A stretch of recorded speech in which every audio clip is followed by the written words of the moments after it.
Hello everyone, Eric Watson here, freelance writer, player of games, writer of words, recorder of videos, and tabletop role-playing aficionado. Welcome to another DM's Guild review, my written and video review series. Take a look at the adventures and supplemental material at the Dungeon Masters Guild website. For this video, I'll be reviewing the Magic Item Supplement, the deck of many Wyrds, designed by Gareth Sleightholme for Dungeons & Dragons 5th edition. A review copy has been provided for the purposes of this review. If you enjoy my content, consider using my affiliate links for online shopping and supporting me via patreon.com/roguewatson. This may be a first for me. I don't think I've ever reviewed a supplement that was a single magic item. Obviously, I reviewed several magic item books that included dozens of magic items, but this is only a single magic item. But it's one that probably deserves an entire book. So if you're not familiar with the deck of many things, which I technically was not either, I never used it. I guess I was tangentially aware that there was a magic, deck of cards you could get as an item, and each one did something crazy. But I actually went through in the Dungeon Master's Guide and looked it up and read about it, and the results are absolutely crazy and catastrophic and basically kind of game ending and game breaking. And I think that's kind of the point behind it. It's really not something you're supposed to just give to your players willy-nilly, or you can and it would just be hilarious, but they can level you up by tens of thousands XP or give you permanent stat boosts, give you tons of wealth and magic items and things, or do all the opposite things. They can destroy all your magic items, they can entomb your character into some kind of extra dimensional space, they can turn you into an avatar of death, they can reduce all your stats permanently, all your wealth vanishes. It's just absolute craziness, and it's chaos because you really don't know what you're going to draw and end up with. So it's a fun little magic item and a fun idea. What this supplement provides is a more expanded, much, I think, more interesting concept. It's not like a version of the deck of many things. It's its own thing. It doesn't try to copy or update the existing cards. It creates all new ones. But the idea is this is a very late game, super hilariously, I would say, powerful and chaotic artifact that is designed to swing those favors. Although some of them are interesting because they can be, the cards themselves are neutral, but it's the die roll you make afterwards, which I think is a big part of what separates this one, which I think is supposed to be the deck of many words because of the way the pun is used throughout this supplement. But then I looked it up and I think it's supposed to be pronounced Wyrds, so I don't know, maybe they're both okay. But anyway, this deck, the main feature it has is that for almost every single card you draw, which already is supposed to be essentially random, you also, the player gets to roll a die, and it might be a D4, a D3, a D6, just kind of depends on what the thing is, and then that could change the outcome of the card to incredible degrees, to where some of the cards themselves just kind of give you a generic, okay, here's what's going to happen, but it could be good or bad, and then you roll the dice, and then it's either a really bad thing, a kind of okay thing, or a really good thing. So it's not even just the card itself, it's then what happens upon that card. So, but you're still, once you draw the card, that card is gone forever, and it becomes, into a new location. Essentially, the deck slowly shuffles itself into a whole new locations. You're only supposed to be able to get each card only once, but it really drives home the fact that there's even more chaos, more unpredictability, and the players could end up with some really good things or end up with some really bad things. Also, the production level for this supplement is incredible. Apparently, the designer is both a writer and an illustrator, which I always think is totally not fair as somebody who can't draw worth shit. And we get some gorgeous, gorgeous art throughout. The actual layout and everything is very lovely. But full page art, and then even there's some 2-page spreads I'll show you, which is just looks amazing. Absolutely incredible job to be able to read through what is otherwise, initially I thought it was a pretty simple, underwhelming feature. I was like, what, you got one magic item here, that's it? But each card itself is gets its own page dedicated to it and artwork for each card. And then, we get appendices that include how the party could end up with this artifact, maybe how they could sell it. There's obviously some rules about how to draw cards from it, the fact that you have to take kind of a hit point penalty whenever you draw, and thus if the entire party agrees to draw the card and thus accept whatever consequences are going to come about, although one person has to be the drawer, then they all get to share the XP penalty. But if only one person wants to go off and sneakily like draw from the deck, then they take a harsher penalty because it still scales for the whole party. I thought that system was actually pretty cool, and it incentivizes the people for taking a little bit more of a penalty if you're drawing a card behind the other player's back, which is interesting. I love we get like a little story flow chart here, the journey cycle of the deck, which is an example of like, you get the deck somehow through whatever different means, you decide to take it, or you could decide to destroy it. And then if you take it and you decide to draw from it, if it's a good thing, maybe you want to keep drawing. If it's a bad thing, then you could choose to either sell it or try to destroy it, or maybe or maybe you decide, well, we'll still try it again, maybe we'll get lucky. It's just funny to get a flowchart for, there's a lot of adventures I think that could use flowcharts that don't have them. This is a magic item that has its own story flowchart, which is pretty nice to see.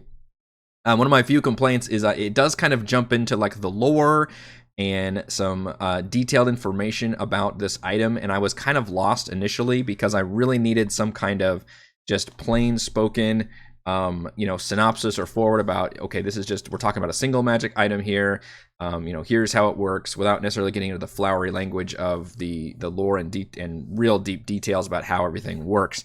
And that is included in the very end in an appendix called the After Weird or After Word. And my only complaint is I feel like that should have been the For Weird or Word, because I think that would have been helped me a lot, because all the information that I wanted at the beginning is actually at the end, and I would have preferred to say that at the beginning. I can go over some of these cards, but I just want to flip through and show you what the designer has provided, which is a front and back for every single one of these cards. There are 26 of them total. I believe that's a little bit more than the Deck of Many Things, which has, I think, 21, 22, somewhere around there. And each of these is its own unique card and has its own unique art, which is provided by the designer. Now, this is presented in such a way where you could print these out. In fact, there are printing instructions at the end, as if you needed to know what do you need to cut. I mean, but fine. I don't believe you're given printer-friendly sheets, although if you're printing this, I guess you do want to print it in color. But there are like entire full pages of colored ink that I assume you wouldn't want to, for example, print both sides of this. So you'd have to go through and specifically print certain pages, I guess. I wish there was a printer-friendly version that maybe just had the cards on them. I think would have been a little bit better. I realize that's going a little bit above and beyond, because I do love the fact that we get card art for this.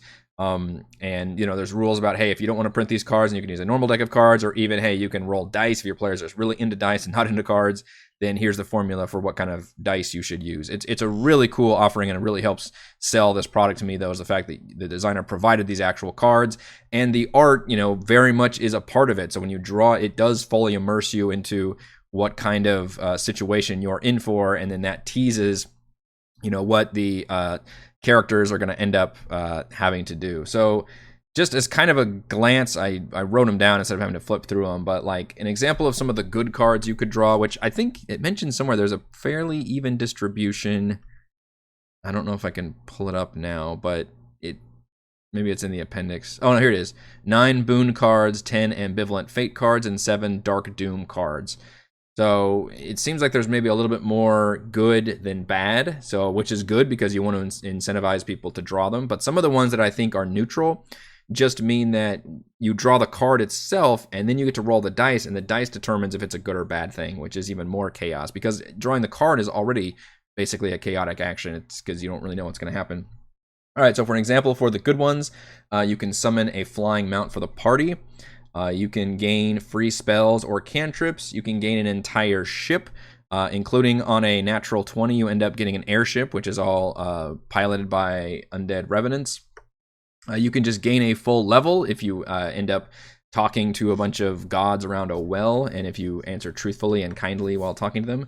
You gain a full party headquarters, plus free feats and a staff that allows you to slow time. You can gain a familiar with the soul of a fallen warrior, and some of these dice rolls are just determined, like this one in terms of the ship, it just determines what kind of ship you get, and maybe like the race of the revenants or something. It's not really that much of a change. And then with the soul of the warrior, which is which one is that? Span Tower. The enemy of my enemy, that's the one. Which gives you an otter, a white weasel, a flying squirrel, a magpie, a bull terrier, a snow leopard. So there's a kind of a big deal between some of those stat blocks, but it's always going to be like that kind of a thing, whereas others are way, way different, and I'll get into that.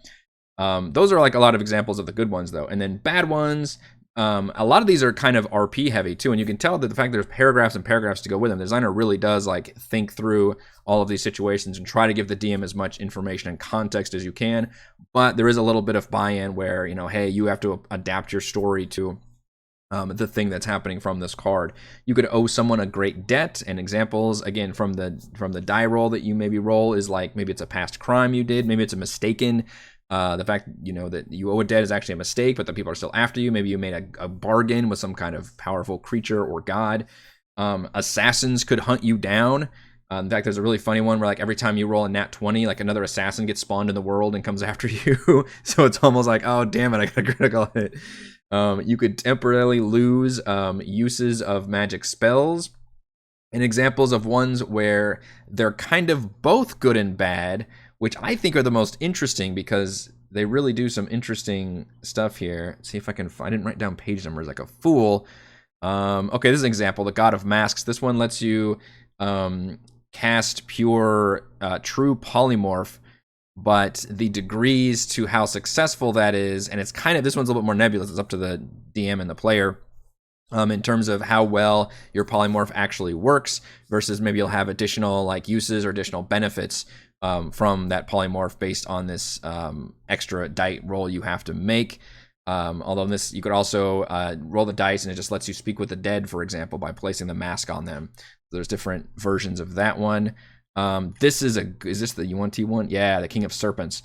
So this card, if you roll a 1, so you draw the card, and it's the King of Serpents. You roll a 1, and you transform, and I love the way this is described. You immediately begin to transform. The agony is beyond measure. You have the chance to shout one last sentence before you transform into a UNT anathema with matching stats.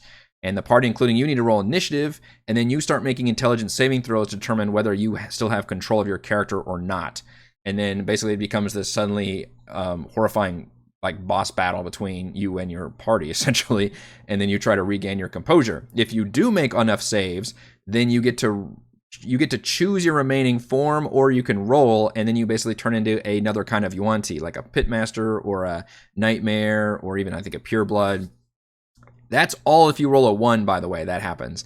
If you roll a 2, you just get a fear of snakes and suffer disadvantage whenever, or any kind of serpents, doesn't say dragons, but any kind of like serpent-like creature, and you get a disadvantage whenever they're, basically you're involved with them. That's if you roll a 2. If you roll a 3, you gain the Parcel Tongue from Harry Potter, where you can talk to snakes, and you also gain a lot of like Yuan-Ti abilities, where you can speak the Yuan-Ti language. You gain the ability to cast Charm Person, but not a pattern, and then you get +2 bonus on Charisma checks. And then number 4, you gain this. I don't even know how to describe it, but this whole thing is, by the way, just on number 4. This entire page is if you roll a 4 on this card that you drew randomly, where you get to ascend into this mountaintop with a quaddle there, and first of all you have a choice to either go in through the temple doors or not. If you do go through there, you get to talk to the quaddle, you can ask the quaddle anything, and then it gives you basically a whole bunch of rewards, which you can again roll another dice to see what rewards you get. That is crazy amount of unpredictability and chaos, and some of the DMs are going, no, there's no freaking way. That's way too much chaos on my table, and other DMs are doing the Jack Nicholson, like, yes, just bring that in. Now, there is a caveat at the very end of this supplement where the designer, and again, this in the afterword, which should have been in the foreword, weird word, where the designer says, look, these are all on purpose, game-breakingly batshit crazy, and they are really designed for end of campaign. This should be, because these just break the game in all kinds of really crazy, hilarious ways, and should be a very end of campaign thing, and maybe even a send off for characters. But if you give it to them too early, it's just going to be unless you're into that, where you just have to suddenly deal with characters becoming like super, super powerful. That is a warning. The other one I want to point out, which other examples, you could be cursed with singing a song. And then that song could either be really detrimental, where it harms people or makes people hate you, or alerts people around you, or it could be like you soothe people and you give them hit points and things. So that one determines, the song itself is one card, and then whatever you roll from the die determines if it's good or bad. Another one is you can open a limited number of portals between two locations. And again, you roll the die roll to determine whether you portal into a really good place, like a familiar tavern or your home or something, or a really bad place, like, and the designer suggested, like the middle of the bad guys, fortress or something. And that is kind of an unfortunate thing where the designer kind of assumes there's a lot of DM buy-in where you have to work it into your game rather than just giving me like a place where, hey, just tell me you drop into, like, I don't know, a volcano dungeon or something. That's, I guess, also a lot of work, but I was okay with it just because of the sheer amount of content and variety that's already here. The other one I want to point out, though, is this one, the Scorpion. This one, I was literally just laughing out loud when I got what some of the results are. I'm actually going to start backwards to forwards because the one is crazy. So this one, you pull the card into the Scorpion. You roll a 1d4. If you roll a 2, you are forced to essentially fight your... Look at this fucking picture, by the way. You're kind of overcome with madness, and you're forced to fight your party. Kind of similar to the UNT one with the Serpent. Number 3... let's see, you grow inside. Oh, that's right. You transform into a giant scorpion and you fight your party also. Number 4, you gain the ability to talk to scorpions. And then anytime you roll a d20 on your initiative roll, you transform into a unique stat block of the Scaro of Zendrick. Adding any bonuses for magical weapons, armor, shields, and spellcasting to your Scaro attributes. You also gain Drow and Giant languages. You do not have them. Okay, so those are all pretty exciting and interesting. If you roll a 1, first of all, there's a whole story bit, which is amazing. And it describes you turning into this massive interstellar dimensional creature that's tearing apart this Githyanki ship. And then you get to make an intelligence saving throw. And depending on what you rolled, you may tear a hole into the fabric of space and time and rip your way into the material plane.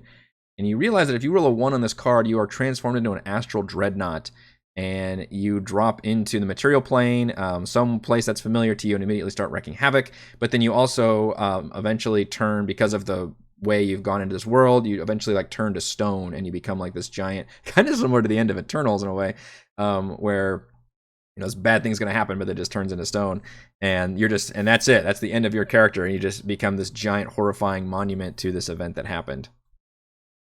That's insane. It is completely insane. Like, that's a big difference between turning into a giant scorpion and fighting your party versus you're turned into an astral dreadnought, tearing apart Githyanki ships in the astral sea, and then you have a chance of either remaining, and that's like the epilogue to your character as you become an astral dreadnought, attacking things in the sea, in the astral sea, or perhaps you can fight your way into the material plane, but then you're like turned into stone. And there's a whole bunch of flavor text that goes with that. It's paragraphs and paragraphs that you're designed to tell the player this. That is absolutely crazy. Imagine if that's the first thing somebody draws from this deck without knowing anything about what kind of context are going to happen. They're thinking, oh, this is going to be like, somebody's going to give me a magic item or something. It's absolutely insane. I was cackling at that one.